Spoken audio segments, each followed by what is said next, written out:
Hey guys, welcome back to the ONOG NA Qualifier number 3. We are back with the second semifinal between Handsome Guy and Juked. And we have quite a few new classes in this match even. Got Rogue and Shaman entering the fray. Yeah. So the Rogue Druid combination with Patron Warrior seems to be something we're seeing a lot, where people that pick Rogue often pick like the combo Druid, and I guess somehow they feel that those are complementary, or maybe they're just the decks that they assume to be strongest at taking on other lineups, but it seems really common that they combine those two together. And then, of course, the Patron Warrior for Handsome Guy. And we see, once again, the other player not bringing Patron Warrior, which... Yeah, Juked actually said he's never played Shaman before today. This is in regards to yesterday's tournament. And he disenchanted a bunch of stuff to get Alakir. Also, double Ancient of Wars. So, just kind of crafted some decks on a whim. He went with Hawkeye's lineup, who recently got top 8 at DreamHack Summer. So he's just kind of playing someone else's decks, saying, hey, they're pretty good. He says he respects Hawkeye immensely, and hey, he made it here. So obviously, very great lineup, very proven. Yeah. And Handsome Guy, Korean player, kind of well-known, not for all the right reasons, but he actually had quite a few mistakes, kind of known as the Lightwell guy, infamously from the Video Game House Cup. No priest deck today, though, so... Hopefully, retired. Yeah, hopefully not any crippling mistakes today. Much more standard lineup, kind of the same story as last matchup, where we see 3 of the more standard decks going up against Shaman, which is really the only non-standard deck from Juked.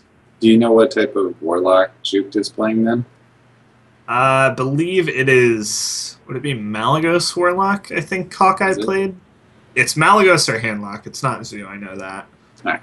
There's so many types of Warlocks now. It's like you see a Warlock and it could be one of 5 different decks, possibly. Yeah. There's so many variations of that deck, really. I mean, Life Tap just really enables tons of different stuff to happen with that deck. Yeah. I mean, Handlock is a pretty crazy deck, actually. It's just a bunch of decent cards thrown together. It's kind of like sometimes you aggro them down with 8/8s, other times you stabilize with Moltons and heals. Yeah. I always refer to Handlock as an extreme deck. It just seems like something that is hitting like the maximum levels of certain parts of Hearthstone. Yeah, it just uses all the crazy stuff. It's got heal, taunt, aggressive stuff, removal, direct damage, draw, all the stuff. But for the first game, looks like Druid from Handsome Guy, and we'll have to see. Juked actually went with the Shaman. So Shaman first. This is probably the best match for Shaman. Shaman typically has pretty good play against Druid. I think you have to be pretty happy to get Shaman into Druid. If you're going to bring Shaman, that's probably one of the matchups you want to see. So we can't see the Shaman's cards yet. Double Shade is really good because it's going to get out of range of Lightning Storm, probably before Lightning Storm will even be had. Yeah, Harrison Jones could be important. I'm not entirely sure if we'll see weapons come out from Juked. And Juke's hand is a little kind of awkward. Yeah, he's going to decide not to Feral Spirit this turn because it would really screw up his curve, and he'd have to totem next turn anyway.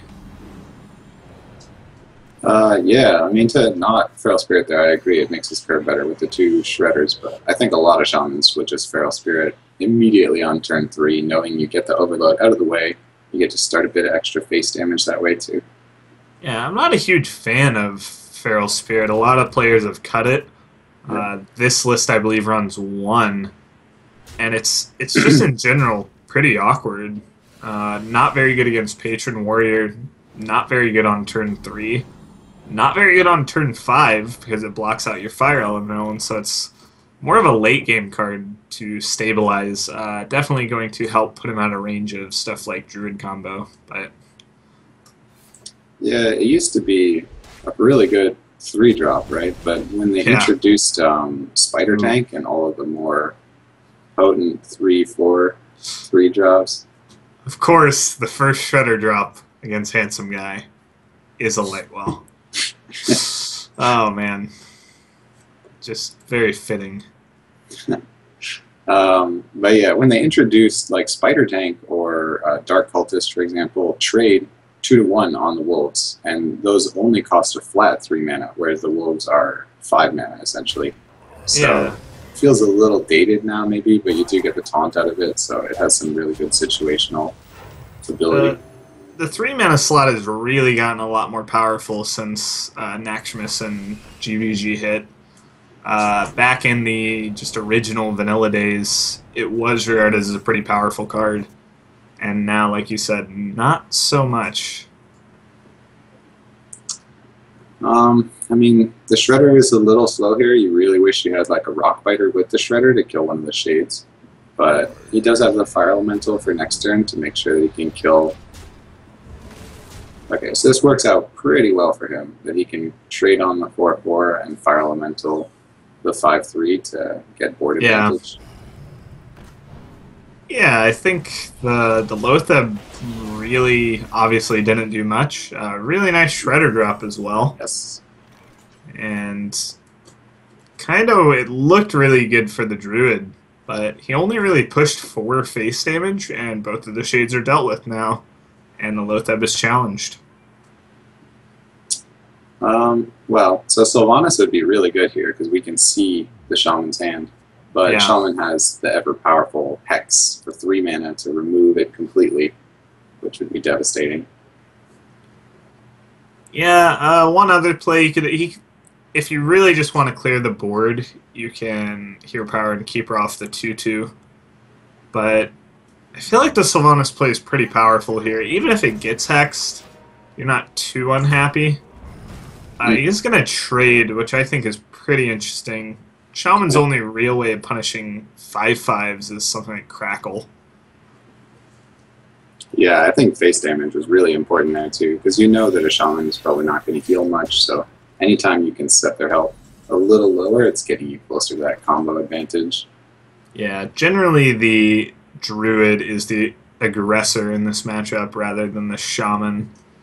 That can change depending on the list, but with this Shaman list, we can obviously see it's just full of taunt in the hand, so just looking to stabilize later rather than push with crazy stuff like Wind Fury, Rockbiter combos.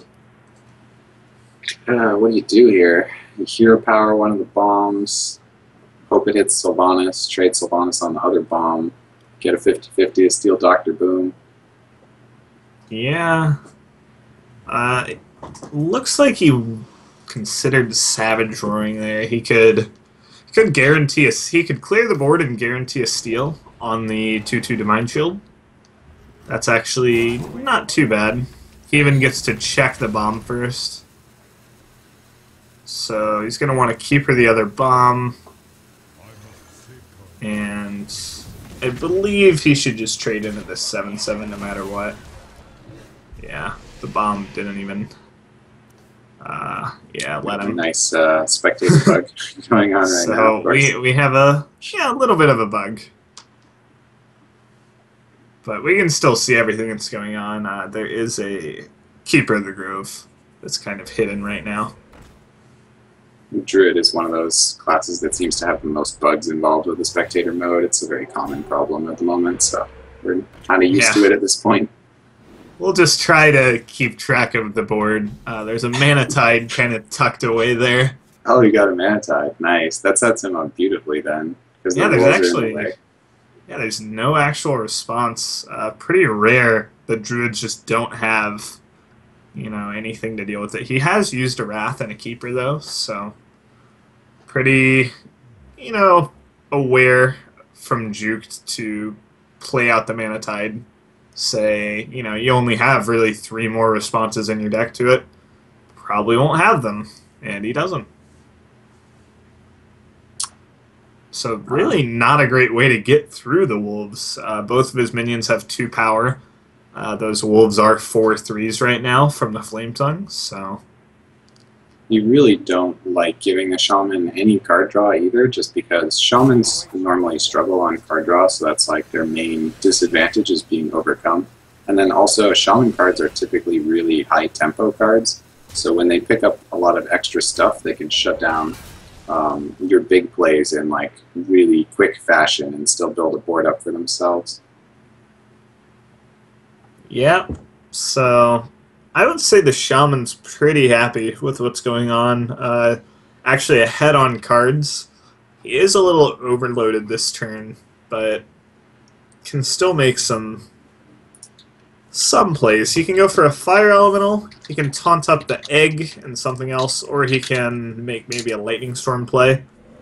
Goes for totem. So I would think this is going to be lightning storm then, but not entirely sure. He didn't get a spell power. That would have made the decision really easy. Like, it still doesn't really deal with the stuff. I would have almost just preferred Fire Elemental there to have, like, a guarantee. Yeah, the 6/5 is a really big body and guarantees a kill on one of the shredders. See, now this is really interesting. It doesn't even play the storm. Yeah, it just floats the 3 mana. I don't know about that. That's definitely a little strange. So we're going to see if we can fix this spectator bug real quick. Elbowing through the crowd, through the spectator bugs. Oh, man. Yeah, and back to us for now. So, hey guys. So this is the first match of the series still, which means this is really important for the players. If you can beat the shaman here, you might be really confident that your rogue or warrior can take that as well and just get a nice 2-0 lead. Okay, so now we have a much cleaner view of the board, and it looks like pretty much a board clear from the druid side. He used Force of Nature and Hero Power that last turn just to manage the shaman's board. And the shaman from the Manatide and the Draw picked up a Sylvanas and Big Game Hunter. BGH not going to do much here. Sylvanas could come in handy later. And no fear of the Big Game Hunter from Juked here. Well, yeah, he would get punished really hard. Yeah. BGH on that. Yeah, Handsome Guy actually has chances to draw it as well. Wait, yeah, so why didn't he play Sylvanas with Argus? Not sure. We have seen one Keeper of the Grove come out. And funnily enough, we have the old druid pick one bug once again. I think we'll have to make sure we ban druids from all our. What would you go with there, Hot Form? Would you draw 2 or would you heal 5? I don't even remember how much health he has. We'd probably draw 2 cards. Yeah, I'd probably draw the 2 cards. So again, I'm going to try and get that fixed real quick, guys. He played that first Savage Roar really early, right? So he can get punished by his other Savage Roar being buried, and then he might just not ever make it to a combo. Yeah, it's going to be a really grindy game at this point. So stuff like Azure Drake and the Ancient Lore are good here, but he's almost just going to need more. I think he's just going to taunt up here, play defensively. Boy, if he got spell power with that Lightning Storm, there'd be a lot of damage spread out. Oh, baby. Or imagine Azure Drake and the spell power totem. Suddenly you're killing the Ancient of War with the Lightning Storm as well. Yeah. There is a chance he won't roll a totem, but it's pretty likely we'd see it. I still think it was really bold of him to just taunt up the fire elemental. Yeah. Wow, there's a lot of options. Like, Shaman gets really complicated at these points. You can see he has many different ways to involve numbers in the board by Defender of Argusing certain creatures with Rock Biter, and there's just a lot of different ways to potentially clear off what's there. So it's really complicated for the Shaman player to make the best trade possible. Yeah, I think he goes with the most powerful play, I would say here, which is spending all of your mana, storming your opponent's board, clearing up everything, actually, he decides to. And you could top it off with an Argus, but it looks like he actually decided not to, which is a little surprising. So, Handsome Guy gonna dig for Big Game Hunter again, and of course, give us the Spectator Bug again. Oh my god. So, not exactly sure why this is happening. I haven't seen this one before, but I haven't seen it that common. Like, it's literally every single choice the Druid three times in a row, yeah. Man, this is just more reason for me to hate Druid. I hate it as a player, now I get to hate it as a caster. Esports. Esports, indeed. But at least the game runs smoothly. Like, the players aren't affected at all. It's just they're still playing. And Dark Iron off the top is going to let the Shaman BGH, and this is a huge board, and he's pushing a lot of damage. I really would have loved to see the Argus last turn. If he had Argus the Nerubian last turn, it would have survived that trade there, and it would have gotten healed by the Healing Totem. So it would actually be a 5-2 with Taunt still. Yeah. He's been very patient, I would say, with his cards this game. He held back on the Lightning Storm that one turn. He's just very willing to float mana, which is something you don't see a lot of players do. It's generally a lot of players will just go for the most tempo plays they can.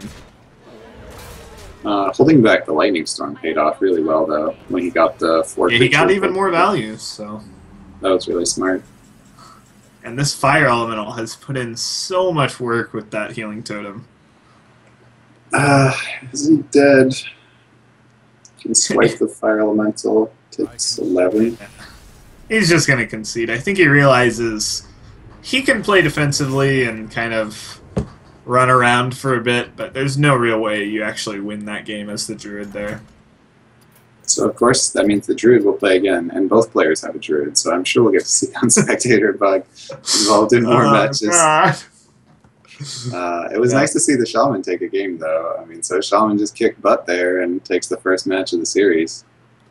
Yeah, Shaman, I think a lot of players kind of underestimate because you can look at it and say, doesn't have a great Hunter matchup, doesn't have a great Patron matchup. Those are two very popular decks. Why would you play it? But also very frequently it's going to line up into something like Druid, which is a good matchup that a lot of people kind of don't think about. So Shaman really showing its merit. It got a good matchup and it really knocked it out of the park. So what do you think he picks next? I would probably pick the Druid next and just hope that I can take a game from like the other, because it seems like Warlock is going to be well matched against the harder decks here, the Rogue or the Warrior. But the Druid, you need to make sure you're getting out of the way so you don't get stuck with it at the end against, say, the Rogue. Yeah. Of course, I'm of the thought that you can pretty much go with whatever you want. Explain that to me, Jockey. You said that the other day, and I don't understand that. Well, there's math behind it. I can't really go into it, but for this matchup, we're going to have just what we wanted. Druid versus Druid. Oh, boy. I'm sure the production guy is thrilled. Okay, no, talk to me, Jockey. Talk to me. How is it that you believe that the pick doesn't... When it's one deck left, then obviously it's not a huge deal, right? Because you just have to play whatever you have against that deck. Wait, why is there a rope? What is going on? Druid versus Druid breaking the game. Okay, so as far as the math, basically, as long as you pick randomly, your opponent cannot exploit your pick order in any way. You'll have the exact same chance to win the game, to win the match rather, every time. So I just random it.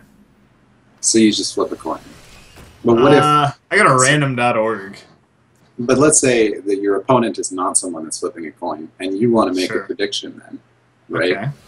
So doesn't it make a huge... like, this is a great example, I think, where if he leaves Druid, and Druid is his anchor, and he gets to just Druid left, and say he picks Warrior, and Warrior loses one, and then it wins one, and Druid is left against like Warlock and Rogue. He lost the chance to have Druid play in the mirror match, which would be more favorable, so it might be he loses the series because of that. Yeah, but also he could just play that other deck. That's just like how I justify it. Is, I mean, it's all chance. You can get into some mind games. I don't know. I think it's pretty funny hearing people like sometimes the casters would talk about my games and be like saying I outpicked my opponent so hard. I'm like, yeah, I just rolled a die. Like, so, oh wow, some terrible shredder drops. In an otherwise pretty mirrored game. Yeah, he's even going to go with Lotheb into Lotheb. They both wild growth once. Yeah. This is pretty weak to Keeper the Grove, actually. Because you could run these sheep into your opponent's Lotheb and Keeper it, leave yourself with a 5-3 and a 2-4. Really goes well into your opponent's Emperor turn. So you probably just trade here, but I think the Azure Drake might even be preferable to Sylvanas. You have the Wrath and you get the card draw out of it. Since it's on an empty board, you can just guarantee that the only real way it'll be removed is a swipe, which would also kill Sylvanas. Well, you could go... If you go Sylvanas this turn and you want to Azure Drake next turn, it curves out a lot better. True. But if you want to Ancient Lore next turn, it really doesn't matter. But I think I like Sylvanas because it's the most powerful play and sort of challenges some stuff. I mean, just Emperoring really doesn't carry much risk for Juked here. See, the Sylvanas here didn't do a lot to me. If he plays Emperor, Sylvanas ends up trading. Now he gets to drop the Ancient of Lore, right, by trading. Right. And otherwise he would have played the Wrath with the Drake. Maybe but playing the Wrath with the Drake's actually pretty weak here. Yeah. He wouldn't really be able to develop much. So I think the Sylvanas, it wasn't a very value Sylvanas. It was more of just I want a 5/5 to challenge whatever you play. And with Emperor coming out, I think it mattered a lot. And I actually really like this face attack, though. This is a matchup where face damage does matter a lot. And Sylvanas is a card that forces your opponent to be the one to do the trading. Yeah, I agree. I like that face attack a lot. He also has combo in his hand already that he picked up from the Ancient Allure, so in one more turn he's looking for the finisher. He wants to have just as much damage as he can ready to go. Yep, so we should be getting back in the game, yep.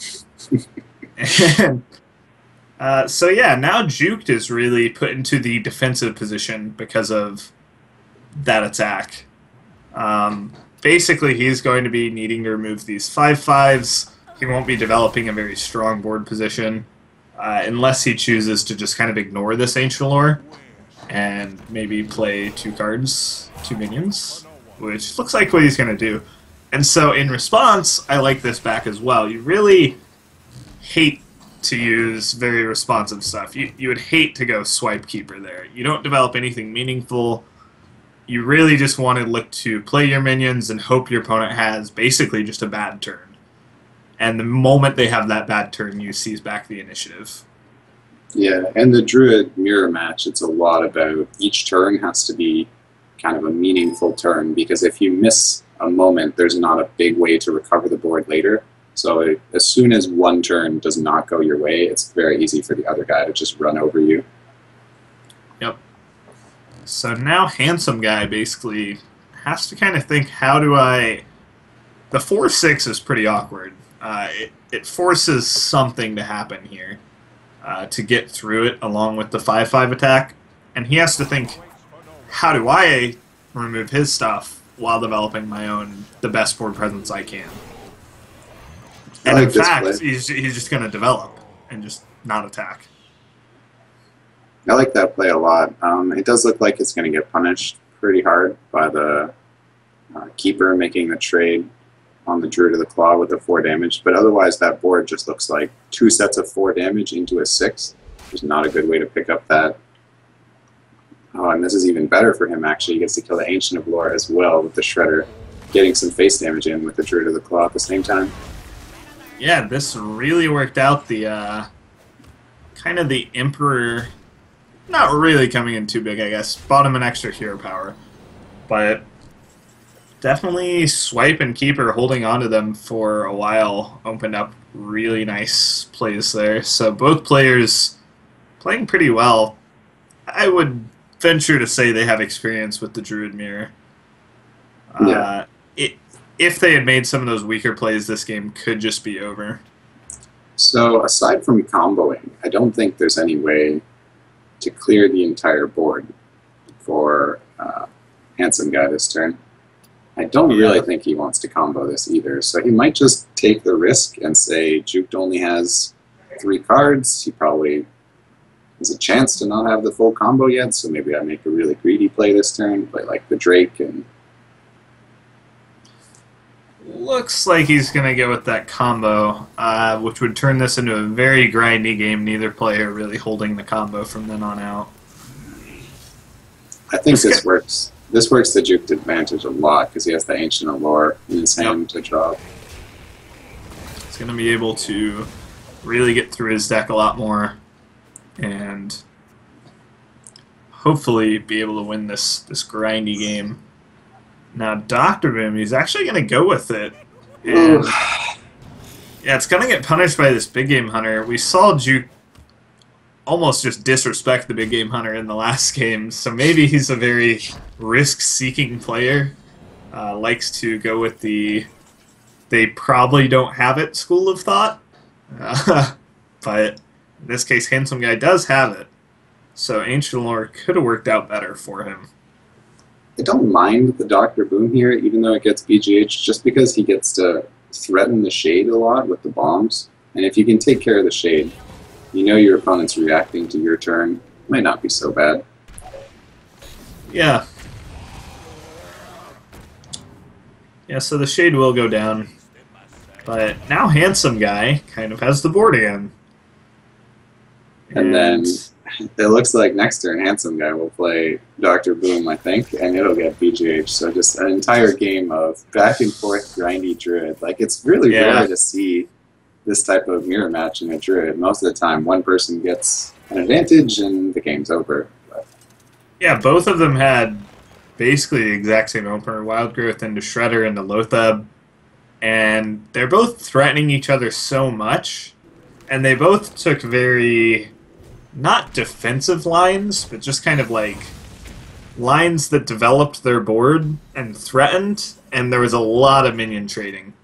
And the turn that Handsome Guy used that combo to clear basically committed him to a long game. So I like this play a lot. I think he did this mostly because if he had hero powered and played Dr. Boom, he would be dead to combo. And that actually works to his advantage that he doesn't play Dr. Boom, so he gets to develop a board first, and now he's going to have like the momentum on his side, but he might just play Dr. Boom this turn now, and then I don't know. It's really tough to make that read when you're in that position of like, does he have the damage to kill me, or how greedy should I be? And once you started playing safe, you don't really want to go back on that and say, okay, well now I'll just assume he doesn't have it, even though I was thinking he might have it before. I'll change my mind because you should have done it differently then, and puts you in these really tricky spots. One of the most interesting things about this type of game is it really brings into account a player's skill that's very rarely tested, which is how do you, like, basically, Juked has been holding on to Big Game Hunter and Sylvanas for a very long time now. Handsome Guy's been holding on to Keeper for a very long time now, and both players are kind of trying to think, what possibly could that card be? What could that card be? What's my opponent's range? And like you talked about, the combo pieces, do you think they have them? Do you think they have more draw? Is one of those just a dead card, like an Innervate? And you really have to weigh all of those options going into what you think the best play is. And so, like, basically, since Juke has been holding on to some cards for so long, Handsome Guy's very hesitant to play this Dr. Boom. He's going to avoid it for as long as possible just to not get tempoed out by a Big Game Hunter. Yeah. I like that too. That I mean, he's playing it really smart to do that, right? Because the big game hunter is in hand, and he's just saying, okay, there hasn't been much stuff here that has been very threatening. So he's got to have some tech choices in his hand. He's got to have some cards that will punish me on certain plays, and I don't want to take that risk. Yeah, it's especially not just a needlessly defensive play. It actually makes a lot of sense in the context of that Juked has been holding a card. Is it a combo piece? Is it Big Game Hunter? Is it Innervate? It's usually one of those three. That's basically your opponent's range. And he's decided, the odds that it's Big Game Hunter are high enough that it's worth not playing this Dr. Boom for as long as possible. So he hero powered there. He had the ability to innervate Sylvanas and would leave the 2/2 on the board, but he wouldn't die to that. And instead he only has the 1/5/3 on the board. I think the innervate might have been better there, because innervate is not going to be super useful as the game goes on. Yeah, I think I would have liked that. Well, one card in hand and it's Dr. Boom. He really doesn't want to play this Boom. But yeah, now the innervate's definitely going to come down, and Juked is basically in a really dominant position, especially with the way that Big Game Hunter and Dr. Boom line up. And Innervate, not what you want. But, I mean, besides Handsome Guy holding back on this Boom, it's also very important that Juke's holding back on this Big Game Hunter. Sometimes you do get into a spot where you think, okay, I'll just throw out the Big Game Hunter for tempo, I need the body. But he's been very diligent in holding it. Now he gets basically rewarded. Handsome Guy literally had to play Dr. Boom, though. So, I mean, there's probably only 10 cards left in Juke's deck, and 2 of them are Savage Roars. The moment he draws that Savage Roar, the game is won for him. Yeah. I can guarantee he's sitting there thinking, where is my Savage Roar? This game has been going on so long, the Druid has already comboed once, and I still haven't had anything put together. But well, sometimes it can actually be, in these more grindy matchups, Savage Roar is one of the cards you don't really want. Obviously, this turn, he would love to top deck it and just win the game, but yeah, totally. I think he's pretty much going to coast through this game without really needing a Savage Roar. At this point, he's basically put his opponent into checkmate. There's really, I mean, Azure Drake Swipe? I don't know. Emperor on your Innervate? Not even going to do it. Handsome Guy's just going to concede and actually fall down 2-0.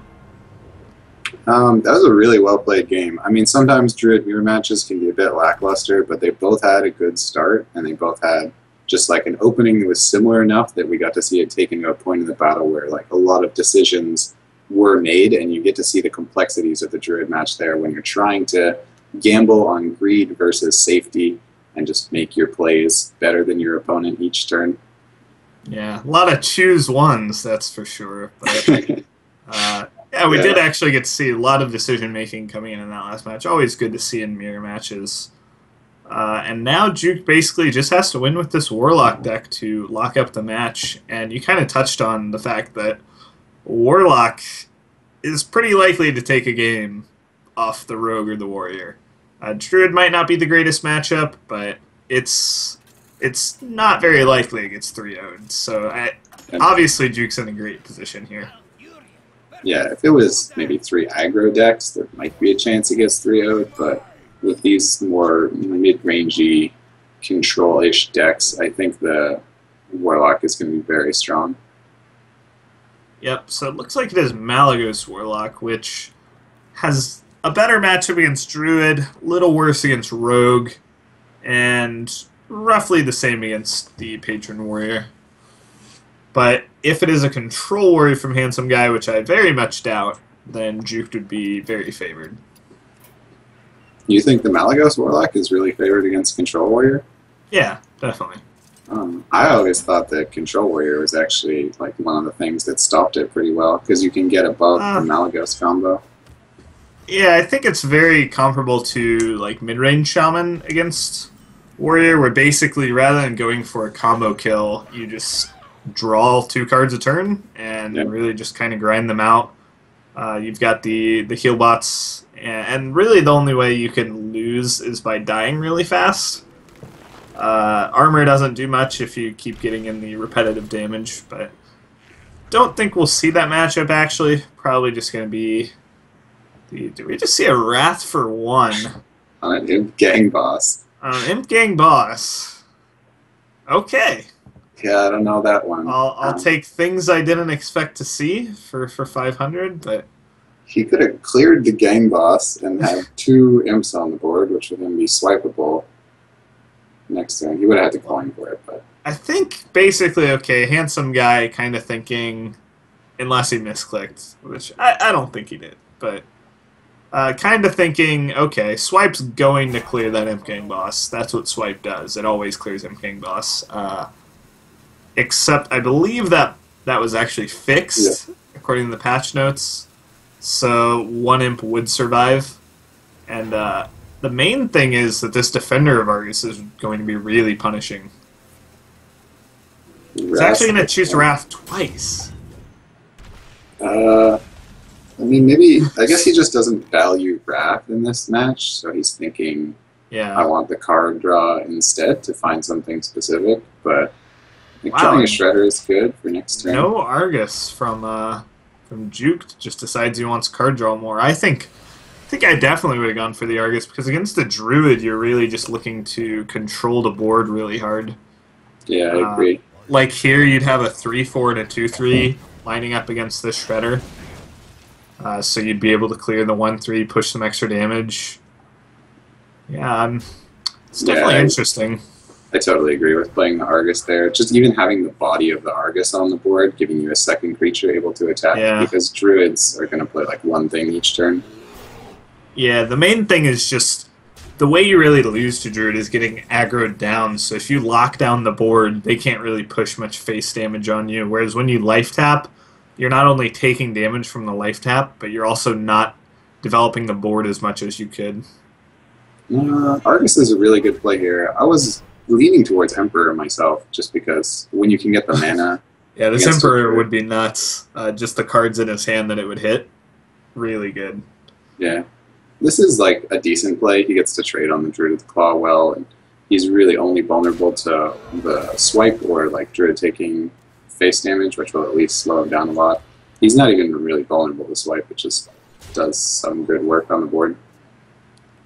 Yeah. And it almost forces out a swipe. Like, you can't be too sad to see a swipe here if you're Juke. You just get to play an Emperor on an empty board.